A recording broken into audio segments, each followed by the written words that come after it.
السلام علیکم ورحمۃ اللہ وبرکاتہ۔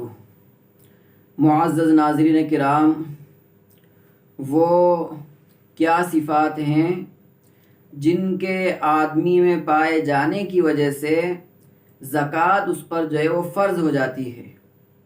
تو وہ کون کون سی صفات ہیں کہ جن کا ایک انسان کے اندر پایا جانا ضروری ہے، اور جب وہ صفات پائی جائیں تو اب زکوٰۃ کا نکالنا اس انسان کے لیے ضروری ہو جاتا ہے، فرض ہو جاتا ہے؟ تو اس میں سب سے اول تو ہے الاسلام، اسلام کا پایا جانا، کہ وہ شخص اس شخص کے اندر اسلام ہو، یعنی وہ شخص جو ہے وہ مسلمان ہو۔ اب اگر وہ کافر ہوگا تو کافر پر جو ہے وہ زکوٰۃ کا ادا کرنا فرض نہیں ہے۔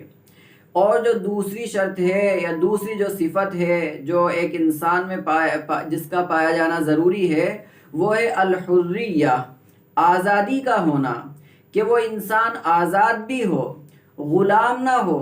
اگر وہ غلام ہوگا تو اس پر جو ہے زکوٰۃ کی ادائیگی فرض نہیں ہوگی۔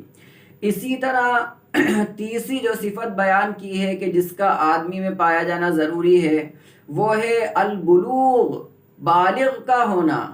اگر جو ہے بچہ ہے تو اس پر جو ہے وہ زکوٰۃ کی ادائیگی فرض نہیں ہے۔ اور چوتھی صفت جو بیان کی ہے وہ ہے العقل، یعنی عقل کا ہونا۔ ایسا نہیں کہ اگر پاگل انسان ہے تو پاگل پر زکوٰۃ کی ادائیگی فرض نہیں ہے، بلکہ عقل مند ہو، اس کا ذہن جو ہے کام کرتا ہو، وہ سمجھ بوجھ رکھتا ہو، تو اس پر زکوٰۃ کی ادائیگی جو ہے وہ فرض ہے۔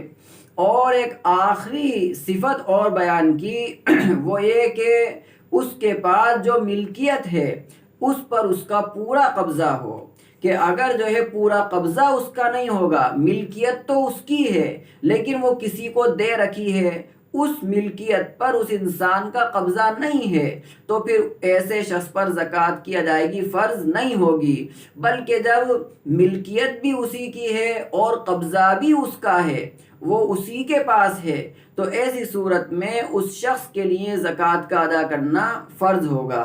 تو یہ چند صفات ہیں جس کا ایک انسان کے اندر اور مسلمان کے اندر پایا جانا ضروری ہے۔